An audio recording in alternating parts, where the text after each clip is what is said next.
आज के कार्यक्रम में हम बात करने जा रहे हैं सार्वजनिक बैंकों की किसान हितैषी योजनाओं पर। आप अगर किसी बैंक से लोन लेना चाहते हैं अपने किसी भी कृषि कार्य के लिए या फिर आपने लोन लिया हुआ है, ये कार्यक्रम आपके लिए बहुत अहम है। किस तरह के दस्तावेज आपको तैयार करने हैं, प्रक्रिया में क्या चीजें हैं जिनकी जानकारी आपके पास होनी चाहिए और बहुत सारी ऐसी बातें जो आपको जानना बेहद जरूरी है। आज के कार्यक्रम में उन सब बातों पर हम चर्चा करने जा रहे हैं और चर्चा में विस्तार से जानकारी देने के लिए हमारे बीच मौजूद हैं सुदेश कुमार पुनिया। आप सार्वजनिक बैंक में प्रबंधक हैं। आपका कार्यक्रम में बहुत बहुत स्वागत है सुदेश जी।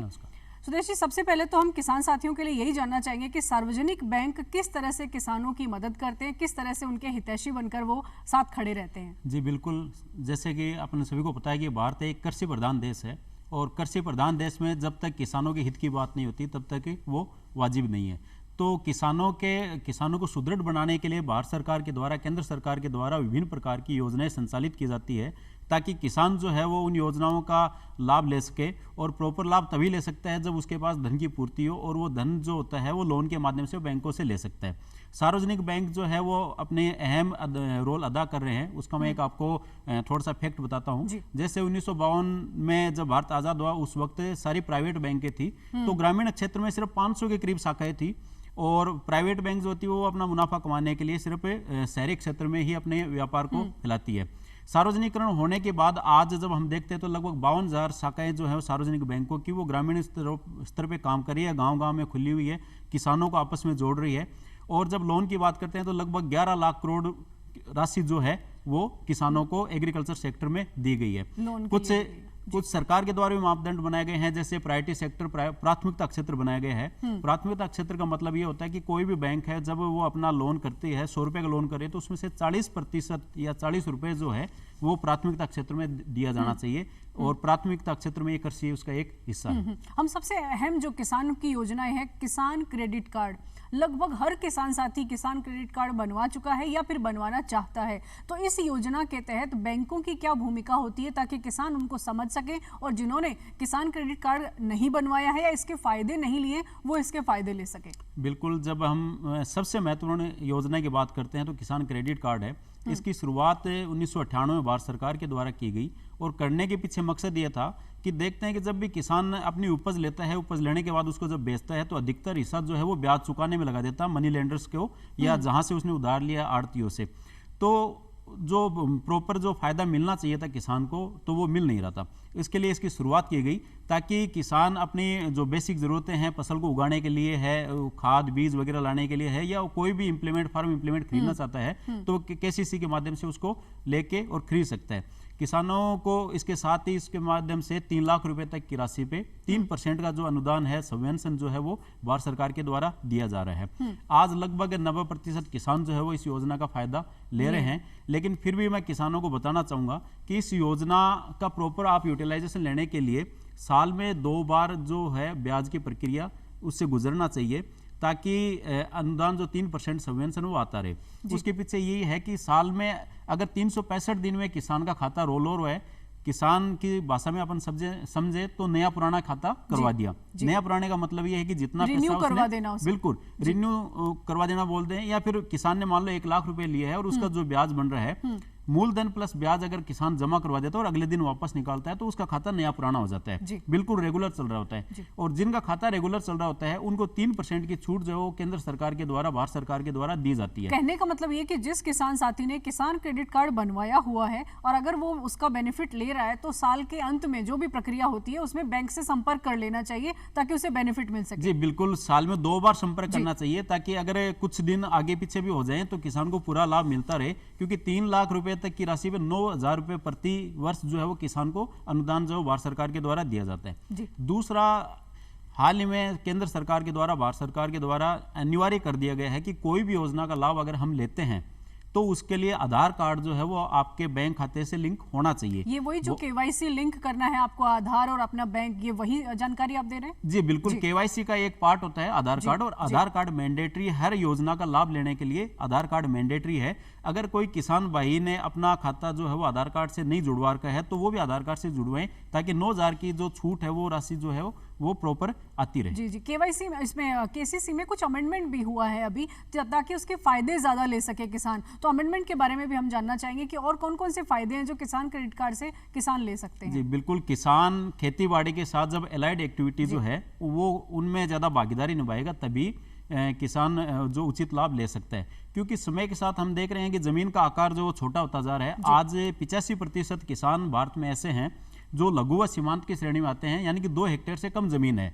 तो उनको अट्रैक्ट करने के लिए, उनको और ज़्यादा फायदा देने के लिए भारत सरकार के द्वारा जो 2 सेगमेंट और जोड़े गए हैं। पहला मछली पालन, जो कि साउथ में ज़्यादा हो रहा है, दक्षिण अपने भारत के दक्षिण साइड में ज़्यादा होता है। दूसरा पशुपालन, अगर कोई किसान पशुपालन कर रहा है, किसी के पास गाय भैंस है, बकरी पालन साथ में कर रहा है, तो उनको भी किसान क्रेडिट कार्ड योजना के तहत उन पे भी लोन ले सकता है, उनके रख रखाव के लिए और उनके भरण पोषण के लिए। और मैं आपको बता दूं कि ये योजना भी केसीसी का ही पार्ट है। अगर किसी किसान ने खेती बाड़ी के लिए लोन ले रखा है, मान लो 1 लाख रुपए, और 2 लाख रुपए के अंतर्गत पशु क्रेडिट कार्ड में बनवाए हैं, तो 3 लाख की राशि पे पूरा 3% की छूट आएगी। कोई किसान है जिसने केसीसी नहीं बनवा रखा है, जमीन कम है या जमीन नहीं है, तो ऐसे किसान भी 1,60,000 रुपए तक बिना कोई कोलेटरल सिक्योरिटी दिए हुए लोन करवा सकते हैं। एक बात मेरे जहन में आ रही है, जैसे एक किसान साथी ने अपने किसान क्रेडिट कार्ड से कोई अलग तरह का खेती बाड़ी संबंधी कोई बेनिफिट उसने लिया हुआ है, और वो पशुपालन या फिर मछली पालन से संबंधित और कोई बेनिफिट लेना चाहता है बैंक से, तो क्या दोनों तरह का बेनिफिट एक किसान साथी ले सकता है? बेनिफिट लोन ले सकता है, लेकिन जो 3% की छूट है उसके लिए भारत सरकार ने 3 लाख रुपए की एक लिमिट तय कर रखी है। चाहे वो केसीसी अकेले केसीसी में ले ले, चाहे केसीसी प्लस मछली पालन में ले ले, या केसीसी मछली पालन और पशुपालन तीनों की मिला के 3 लाख रुपए तक उसको छूट मिलेगी। लोन की सुविधा किसान ले सकता है। जी, इसके अलावा एक और बहुत अहम योजना है प्रधानमंत्री फसल बीमा योजना। इसमें भी कई बार किसान साथी अपनी फसल की जानकारी बैंक तक नहीं पहुंचा पाते हैं, जिसकी वजह से बीमा तो करवा लिया लेकिन उनकी फसल बीमित भी नहीं हुई और उन्हें लाभ भी नहीं मिला। तो सार्वजनिक बैंक की क्या भूमिका है कि किस तरह से बैंक और किसान का जो संबंध है वो प्रगाढ़ बना रहे और किसान को बेनिफिट मिलता रहे, इसके लिए क्या? जी बिल्कुल, ये आपने बहुत अच्छा मुद्दा उठाया है। प्रधानमंत्री फसल बीमा योजना जो एक महती योजना है। हम आज के समय में हर व्यक्ति जो अपने व्हीकल का भी करवाता है, खुद का भी बीमा करवा रहा है, तो उसी प्रकार से भारत के अंदर हर क्षेत्र में अलग अलग तरीके की बीमा की योजना जो वो चलती थी 2016 से पहले। तो हर क्षेत्र के अनुसार उनके नियम अलग थे, सारी चीज़ें अलग होती थी, एरिया बदलते ही नियम बदल जाते थे। तो पूरे भारतवर्ष में एक समान नियम और किसानों को अधिकतम लाभ देने के लिए उनको सबको समाहित करके प्रधानमंत्री फसल बीमा योजना की शुरुआत की गई। इस योजना में खरीफ फसलों के लिए किसान को सिर्फ बीमित राशि का 2% देना होता है। रबी फसलों में किसान को सिर्फ बीमित राशि का 1.5% देना होता है। शेष जो प्रीमियम बच जाता है, उस प्रीमियम का भुगतान जो केंद्र सरकार और राज्य सरकार दोनों मिलकर आधा आधा वहन करती है। अब इसमें फिर भी ये देखा जा रहा है कि किसान कई चीज़ों में जानकारी के अभाव में इसका पूरा लाभ नहीं ले पाता।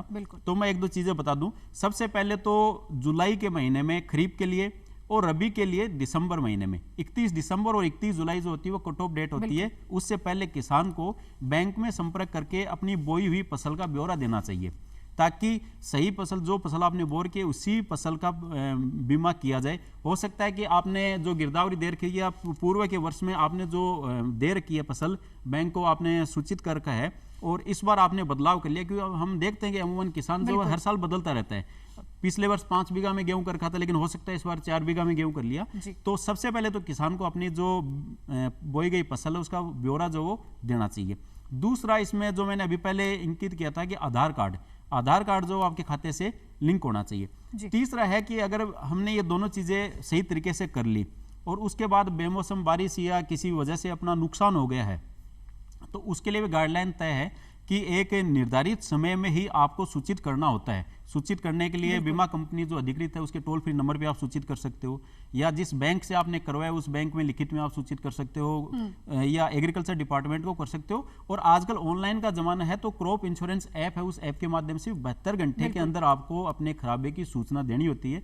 सूचना देते समय किसान को किसान का खुद का नाम, आपका गांव का नाम, आपका खसरा नंबर, कौन सी फसल बोई थी और उस बोई गई फसल का अगर आपने करवाया है तो उसका पॉलिसी नंबर आपको देना होता जी, है। जी। वो चीज़ बहुत करनी अहम होती है। जानकारी सुदेश जी आपने दी। तो किसान साथियों, दो बातें सुदेश जी की जो जानकारी है उनमें से निकल कर आई है। एक तो ये कि अगर आपने फसल बीमा करवा लिया है तो इसका मतलब ये नहीं है कि अब आपको बैंक से संपर्क नहीं करना है, या आगे जो आप अपडेशन कर रहे हैं, चाहे आप फसल बदल रहे हैं या फिर और कोई गतिविधि कर रहे हैं और बैंक को जानकारी नहीं है, तो भी आपको बेनिफिट नहीं मिल पाएगा। तो एक तो बैंक से लगातार आप जुड़ाव बनाए रखें, दूसरा आप कृषि अधिकारी से, आपके इलाके के जो कृषि पर्यवेक्षक हैं उनसे भी संपर्क बनाकर रखें, ताकि आपको जो भी गतिविधियां होती रहती हैं, चाहे वो बीमा से संबंधित हो या फिर कृषि की, वो भी आपको समय समय पर उसकी भी जानकारी मिलती रहे। सुदेश जी, एक और बात आती है कि किसान साथी कई बार आवेदन करना चाहते हैं, चाहे वो लोन के लिए या किसान क्रेडिट कार्ड के माध्यम से बेनिफिट के लिए, लेकिन दस्तावेज सही नहीं होते हैं उनके पास या बनवाए नहीं होते हैं। तो जो बेसिक डॉक्यूमेंट्स है, जिससे कहे कि ये दस्तावेज तो किसी भी लोन की प्रक्रिया में चाहिए ही चाहिए,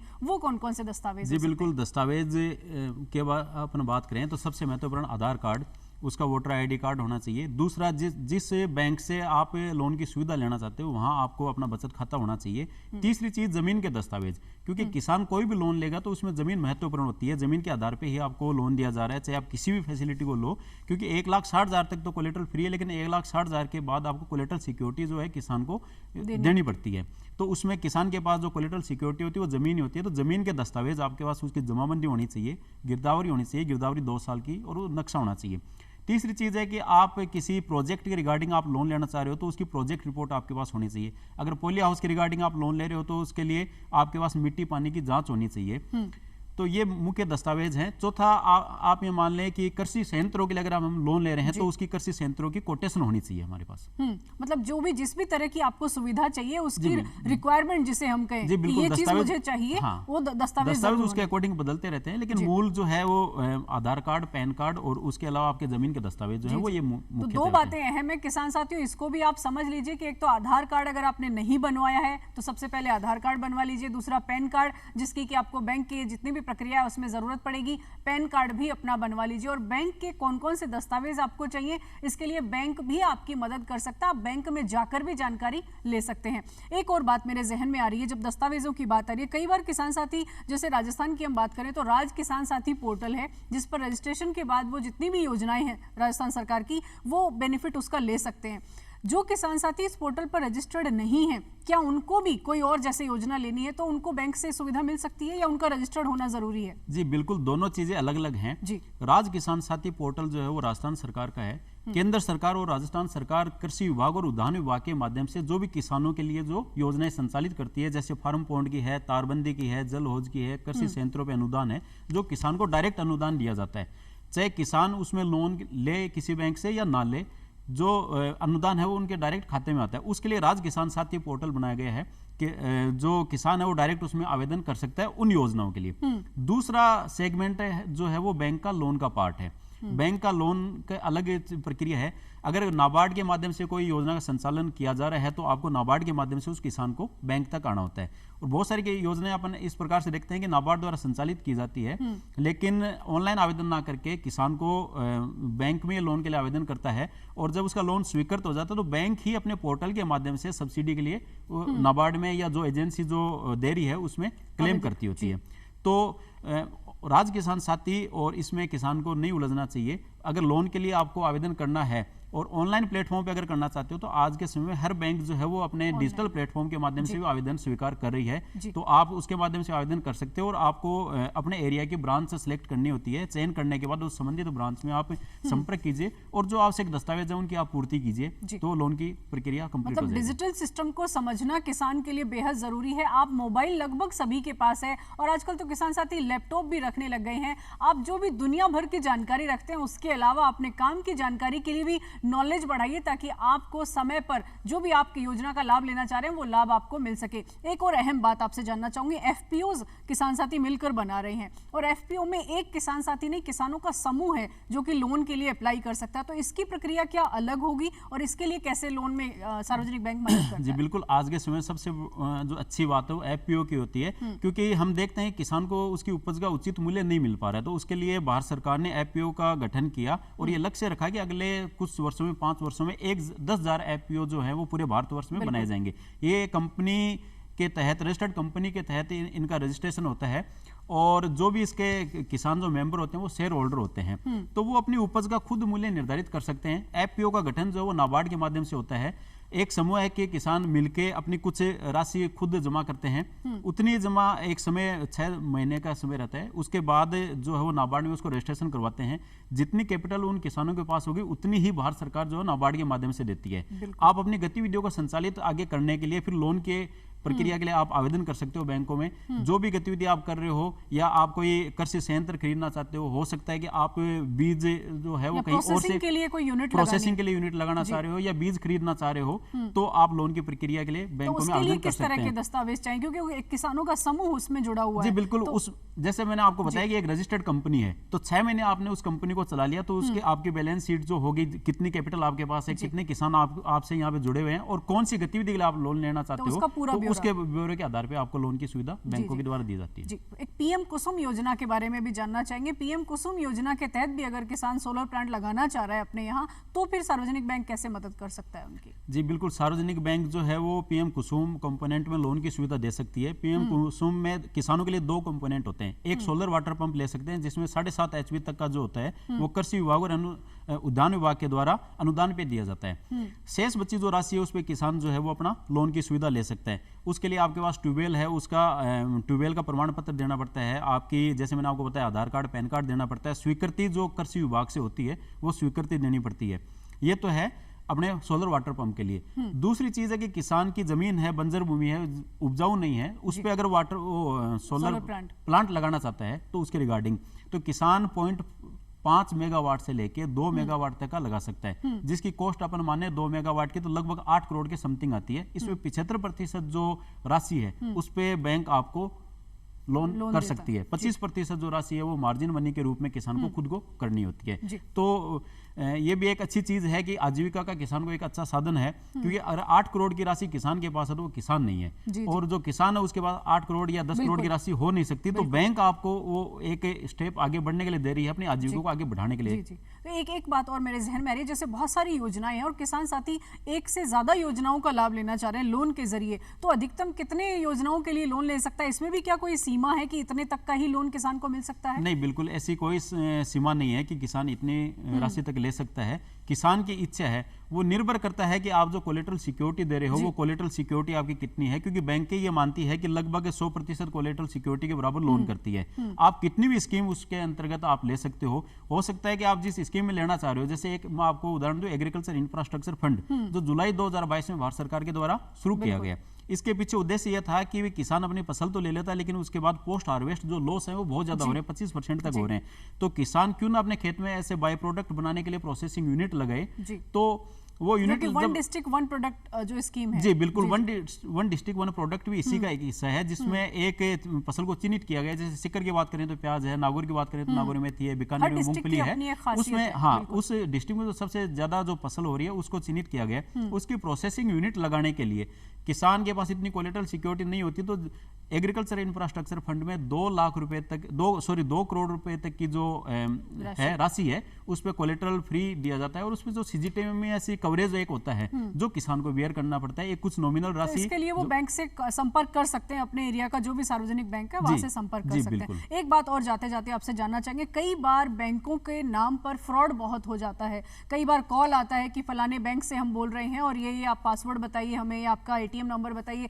व्हाटएवर जो भी उनके खाते की जो जानकारी है वो ले ली जाती है, और कई बार फ्रॉड के शिकार भी लोग हो जाते हैं। तो कैसे सचेत रहें ताकि इस तरह की कोई घटना किसी के साथ ना हो? जी बिल्कुल, खाते की और ये जारी जो सूचना है वो बिल्कुल नितांत गोपनीय होती है, बैंक भी किसी के साथ सार्वजनिक नहीं कर सकता, RBI के नियम है। और अगर इस प्रकार का कोई, पहली बात तो सावधानियां बरतनी चाहिए, और फिर भी अगर कोई फ्रॉड का शिकार हो जाए तो 1930 जो एक 1930 एक टोल फ्री नंबर है जिस पे आप अपनी इस प्रकार की अगर कोई गतिविधि हो गई आपके साथ तो आप उसमें दर्ज करवा सकते हो। जी, पहली बात तो ये कि किसी तरह की कोई जानकारी बैंक लेता ही नहीं है। बिल्कुल, बैंक लेता ही नहीं है। कोई भी अगर जानकारी आपको देनी है तो आप व्यक्तिगत तौर पे जाके दो, या फिर आधिकारिक जो ऐप है या जो पोर्टल है उसके माध्यम से आप बैंक में कॉल करके संपर्क कर सकते हैं। कॉल करके संपर्क करने के बजाय आप फिजिकली भी जा सकते हो। वहां भी जा सकते हैं। बहुत बहुत अहम जानकारियां आपने किसान साथियों के साथ साझा की, आपका बहुत बहुत धन्यवाद। तो किसान साथियों, आज के कार्यक्रम में जितनी भी जानकारियां आपको दी गई वो आपके लाभ के लिए हैं। उम्मीद है उन जानकारियों से आपको बेनिफिट होगा। तो आज का कार्यक्रम बस इतना ही। जाते जाते लिख लीजिए हमारा पता, आपको कार्यक्रम कैसा लगा हमें लिख भेजिए चिट्ठी। हमारा पता है कार्यक्रम कृषि दर्शन, डीडी राजस्थान, दूरदर्शन केंद्र, झालाना डूंगरी, जयपुर। तो आज के लिए बस इतना ही। फिर होगी आपसे मुलाकात नई जानकारियों के साथ। तब तक के लिए इजाजत दीजिए। नमस्कार।